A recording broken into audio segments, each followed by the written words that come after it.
Hi hello friends, நான் USA போயிட்டு last week Cambodia return ஆயிடுச்சுங்க. இந்த வீடியோவில் நாங்கள் யூஎஸ்ஏல இருந்தப்போ ட்ரைனிங்லாம் முடிச்சுட்டு நாங்கள் எல்லாருமா சேர்ந்து ஒரு நாள் டின்னருக்கு பிளான் பண்ணியிருந்தோங்க. இந்த டின்னர் கொஞ்சம் ஏர்லி டின்னர்னே சொல்லணுங்க. ஒரு 5 மணிக்கெல்லாமே டின்னர் ஆரம்பிச்சிட்டோம். நாங்கள் தங்கியிருந்த இடத்துக்கு பக்கத்துலேயே இருந்த ஒரு ரெஸ்டாரண்ட்டுங்க, பேஜ் ரோட் கிரில் அப்படின்னு சொல்லுவாங்க. அந்த ரெஸ்டாரண்ட் தான் போயிருந்தோம். இது ஒரு அமெரிக்கன் ஸ்டைல் ஆஃப் ரெஸ்டாரண்ட்டுங்க. உள்ளே போயிட்டு நம்மக்கிட்ட மெனு புக்கு கொடுத்தோன்னே எதை ஆர்டர் பண்ணுறேன்னு தெரியலிங்க.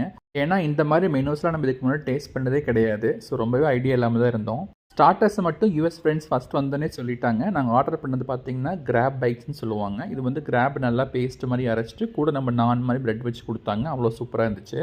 ஒரு வழியாக ஃபைனலைஸ் பண்ணி ஷ்ரிம்ப் அண்ட் கிரிட்ஸ்னு மெயின் கோர்ஸ்னால் ஆர்டர் பண்ணுங்க. இது வந்து ஷ்ரிம்ப் வந்து நல்ல ஒரு சாஸ் மாதிரி கொடுத்துருக்குறாங்க. நடுவில் பார்த்தீங்கன்னா கிரிட்ஸ்ன்னு சொல்கிறாங்க. கிரிட்ஸுங்கிறது ஒன்றும் இல்லைங்க, நம்மளோட கார்னை நல்லா சோறு மாதிரி ஆக்கி நடுவில் வச்சுருக்காங்க. நான் ஆர்டர் பண்ணுறதை பார்த்துட்டு நிறையா ஃப்ரெண்ட்ஸும் அதே மெனுவே ஆர்டர் பண்ணியிருந்தாங்க. ஒரு வழியாக ஜாலியாக டின்னர் முடிஞ்சுங்க.